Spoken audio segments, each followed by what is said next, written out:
Welcome back, Defenders. Jake here. Let's check in on Ukraine's counteroffensive. Counteroffensive pushing south from Robotyne. Ukraine officially announced the capture of Robotyne in the Zaporizhia Oblast and is continuing its push southward. We knew this 2 days ago, but Ukraine's Ministry of Defense always waits 48 hours to make these announcements or release any pictures and videos. But on their main page on Twitter, they released a 2-minute video interviewing the Ukrainian soldiers who liberated this village. These are the heroes from the 47th Mechanized Brigade. I'll link the video down below if you want to hear what they have to say. But here it is. Here's a time lapse of the last 2 months since Ukraine officially began their summer counteroffensive. And the progress is slow, but progress is progress. Ukraine is doing this without air superiority. They're doing this through territory that is the most heavily mined in the world. The Russians knew where they were coming from and had over a year to prepare defense lines. Despite all that, Ukraine is still advancing. So they've developed an impressive salient, and it's obvious they're moving towards the city of Tokmak. Tokmak is critical not only because of its size, but it's on this road. If the Ukrainians can reach Tokmak, they then have the choice of either going to Melitopol or Berdansk. The plan is still the plan that we've been talking about for the last 6 months. The goal is to slice the Russian forces in two by reaching the coastline to the Sea of Azov. Everything to the west of it is going to be in serious trouble because none of these Russian soldiers will be able to resupply. Retaking Crimea will be a lot easier than potentially retaking the cities of Donetsk and Luhansk, given their integration with the Russian main territory. So what's going on is a war of attrition, and the question is, how long can Russia hold on? But the Ukrainian strategy is working. The Russians keep moving troops to the center of the southern front, thus they thin out their lines everywhere else. This is opening gaps in the Russian front, which the Ukrainians will exploit when they feel the time is right. We're already seeing this with the landing raids in Crimea and with the river crossings, especially in the Kherson region. Until then, the Ukrainians are destroying Russian forces in the center of the southern front with superior Western donated artillery, precision-guided munitions like Gimlers, Excalibur rounds, Smart 155s, bonus to destroy Russian equipment, and then cluster munitions to annihilate Russian personnel. We're seeing these pictures and videos every day. Russia is taking horrendous losses, and all the reports we're getting from Russian military bloggers on Telegram is that they have a manning problem. They desperately need another round of massive mobilization. So here's the thoughts. This is the general consensus for people observing when the next mobilization will come. It is September in a few days. There is growing talk in Russia of a new wave of mobilization. The most probable time period for its announcement is from September 11th to the end of the month. It is conditioned by 2 election dates happening in Russia. The first one is September 10th, a unified voting day which will be held in the regions of the Federation. And then we have Putin's election on March 17th of next year.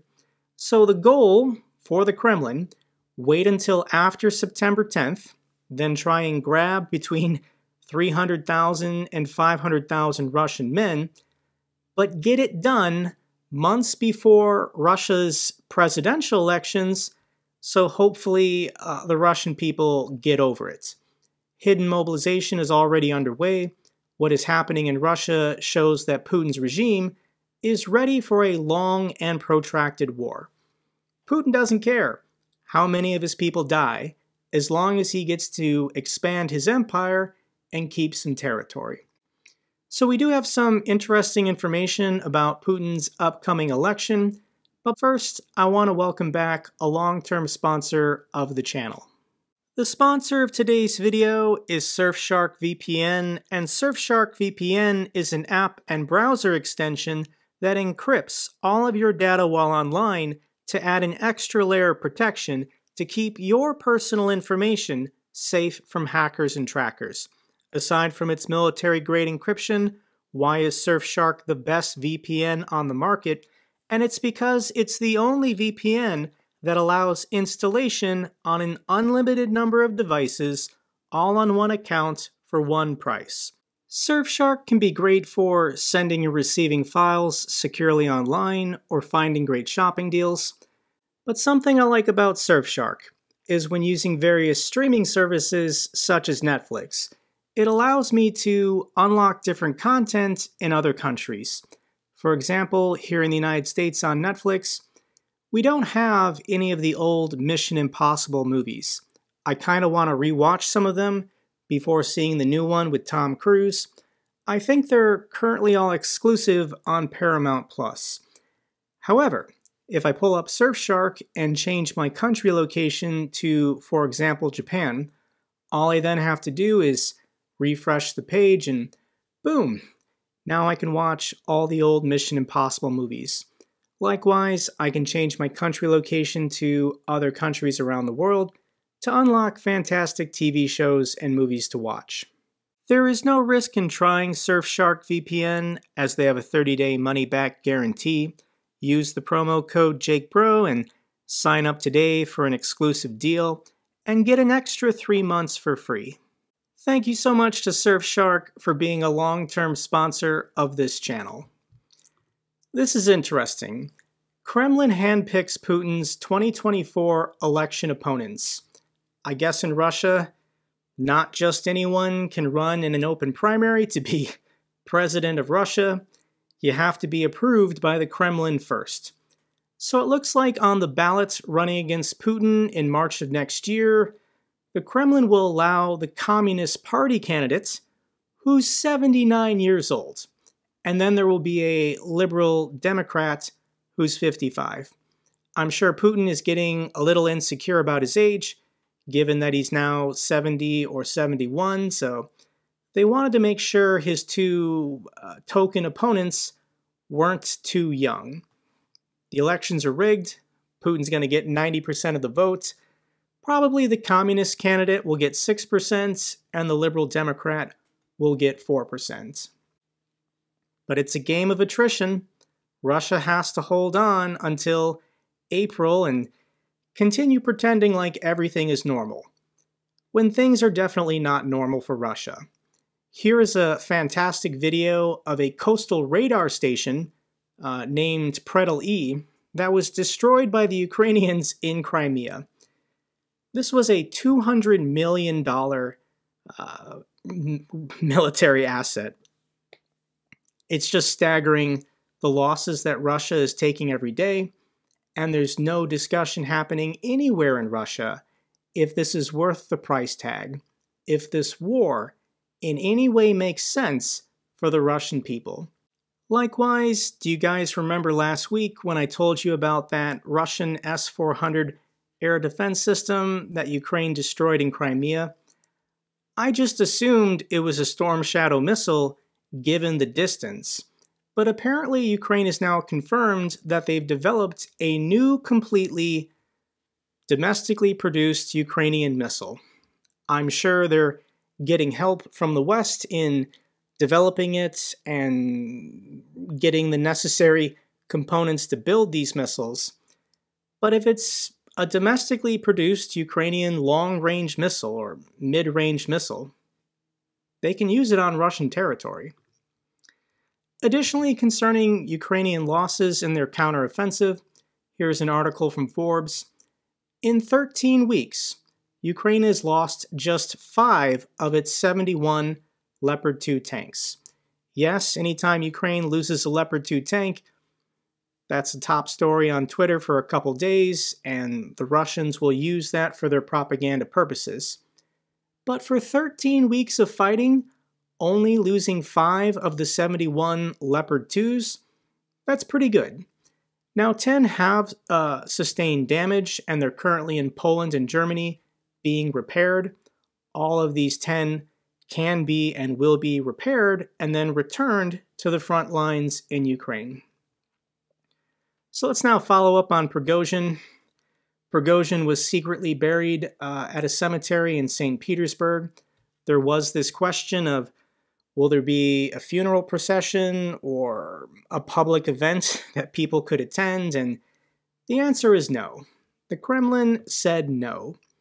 And here's an interesting poll. I can't speculate on how accurate it is, but people inside Russia were asked, what do you think happened? 13% said operator error or aircraft malfunction. 11% said that, yes, Russian air defense systems shot it down. 5% said sabotage by a Russian agent. 9% sabotage by a foreign agent. 8% a Ukrainian attack on Prigozhin. And then 14% said they don't think Prigozhin is actually dead. 40% say don't know, don't care. But this is what the Kremlin wants. Lots of conspiracy theories, lots of confusion. They want you to give up and just believe the truth will never be known. But yes, Putin had Prigozhin killed. And the report is that Prigozhin did designate a Wagner fighter called Lotus as his successor if the entire Wagner leadership chain was lost. However, this is now in doubt as further Wagner deployments to Africa, and remaining fighters will likely sign contracts with the Russian Ministry of Defense. As the Kremlin dismantles Wagner's empire, foreign asset seizures more likely than Defense Ministry takeover. So it's going to take a couple weeks, couple months, but the goal of the Kremlin is to just erase the memory of PMC Wagner. This is what becomes of people who betray Vladimir Putin. Here's a pretty strong statement from a state Duma representative, Viktor Sobolev, talking about PMC Wagner. This is an illegal armed formation. There should not be any armed people in the state who are not subordinate to the state. As a result, it led to a rebellion. We were on the verge of civil war. Yeah, I still think you're on the verge of civil war, Russia, but next time it won't be PMC Wagner, it'll be somebody else.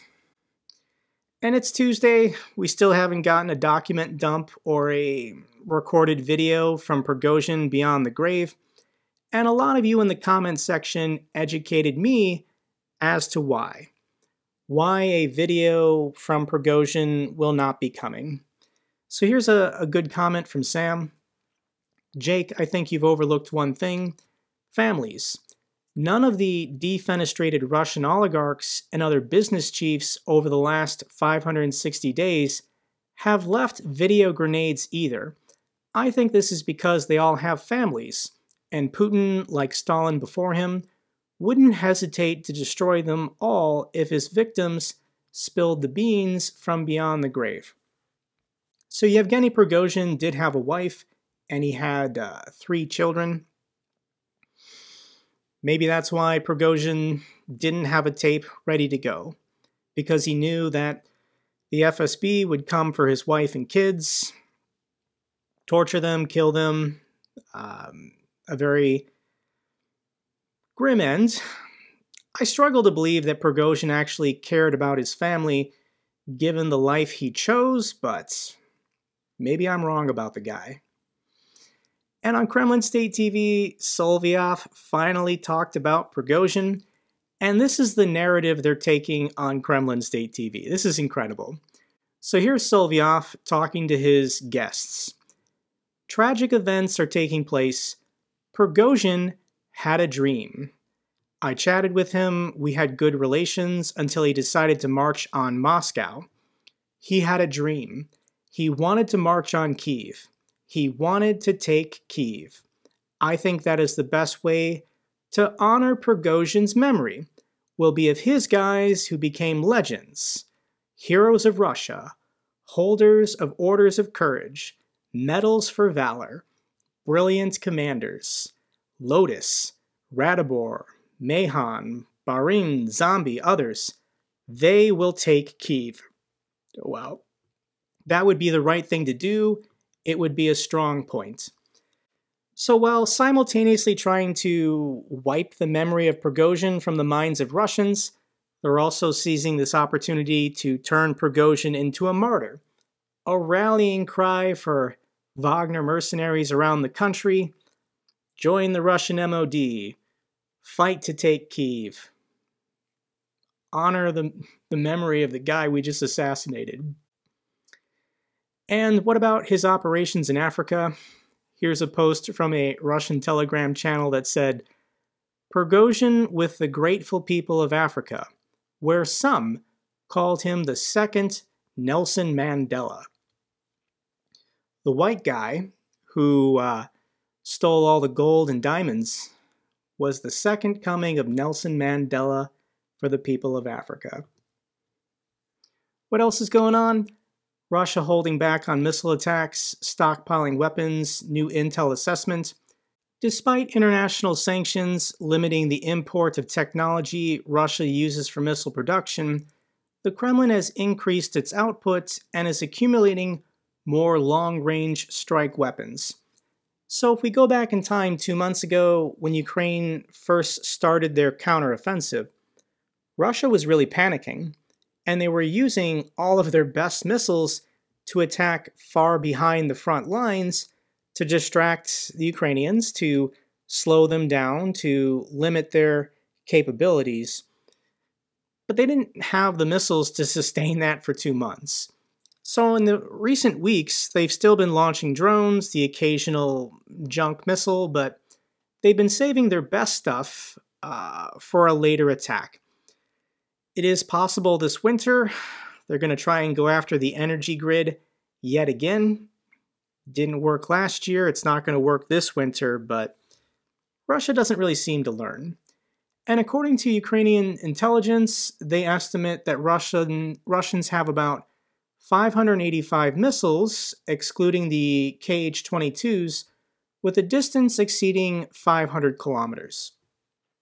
So despite the West's best attempt to stop the flow of these components necessary for these long-range missiles, they're still getting in. There are still small countries around the world, in the Central Asian republics and places like the Maldives, where these components and chips are being sold, loaded on a plane. Yes, the Russians are paying a 300% markup, but they're still getting the components they need to make more missiles. It's frustrating. Let's get to the good news. Here's a hilarious tweet put out by the Russian embassy in South Africa stating reality of a new multipolar world. But on their map of Russia, they forgot to include Crimea and the occupied territories. So in their new multipolar world, Kherson, Zaporizhia, Donetsk, Luhansk, and Crimea all belong to Ukraine. Fantastic, I support this tweet. Here's a proud moment for Ukraine. Ukrainian athletes Yaroslava Mahuchikh is now the world champion in the high jump. Here's a clip of her celebrating after her victory.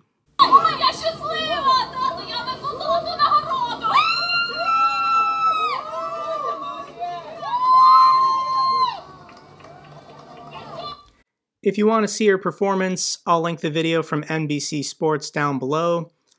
She's pretty good. Final clip I have for you is a Ukrainian defender reuniting with his dog after being gone for several months.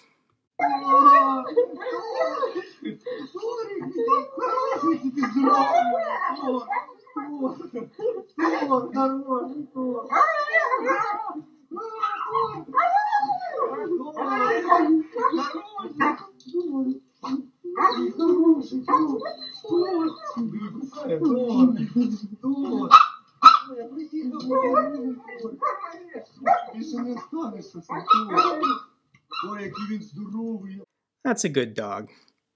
That's all for this update video. Glory to Ukraine, glory to the heroes. If you found this video informative, give me a thumbs up. Best way to support the channel. Comments and questions, let me know down below. I love hearing from you guys. Till the next video, keep defending the truth, keep defending democracy.